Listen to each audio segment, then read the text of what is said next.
நடைப்பயிற்சியின் ஒவ்வொரு நிமிட நன்மைகள். ஒரு நிமிடம் இரத்த ஓட்டம் அதிகரிக்கிறது. இதயம் துடிப்பு சிறிது அதிகரிக்கிறது. இரத்தம் தசைகள் மற்றும் மூளைக்கு வேகமாக செல்கிறது. உடல் வார்ம் அப் ஆக துவங்குகிறது.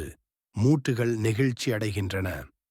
5 நிமிடங்கள் மனநிலை மேம்படுகிறது. மூளையில் எண்டோர்பின்கள் மற்றும் செரோடோனின் சுரக்கத் தொடங்கும். மன அழுத்தம் குறைந்து சுறுசுறுப்பு, நிம்மதி ஏற்படும். சிலருக்கு இப்போது சிறு புதிய மனநிலை கிடைக்கும். 1 மணி 10 நிமிடங்கள் கார்டிசோல் குறைகிறது. Stress hormone. உடல் ரிலாக்ஸ் மோட் நோக்கி நகர்கிறது. மன அழுத்தம், பதட்டம் ஆகியவை தளர்ச்சி அடைகின்றன. மனநிலை மற்றும் கவனம் இரண்டும் மேம்படும். 15 நிமிடங்கள் இரத்த குளுக்கோஸ் குறைகிறது. உடல் நடைபயிற்சிக்காக இரத்தத்தில் உள்ள சர்க்கரையை குளுக்கோஸ் எரிபொருளாக பயன்படுத்துகிறது. இதனால் இரத்த சர்க்கரை அளவு சீராகும். டயபெட்டிஸ் கட்டுப்பாட்டுக்கு இது ஒரு இயற்கையான வழி.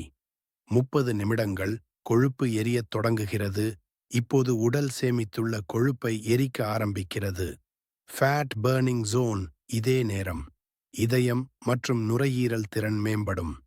உடல் எடை குறைவு, மெட்டபாலிசம் உயரும். 45 நிமிடங்கள் கவலை குறைகிறது. ஹப்பி ஹார்மோன்ஸ் சுரந்து நிம்மதி தருகின்றன. மனநிலையும் நம்பிக்கையும் மேம்படும். இதயம் ஆரோக்கியம் மற்றும் மூளை செயல்பாடு சிறப்பாகும். 60 நிமிடங்கள் டோபமைன் அதிகரிப்பு. Reward and pleasure hormone dopamine அதிகரித்து நல உணர்வு தருகிறது.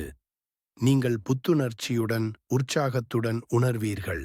இது உங்கள் அடுத்த நாளும் நடைபயிற்சி செய்ய ஊக்கமளிக்கும். முடிவில் 1 மணி நேர நடைபயிற்சி உங்கள் இதயத்தையும் மனத்தையும் உடலையும் சுறுசுறுப்பாக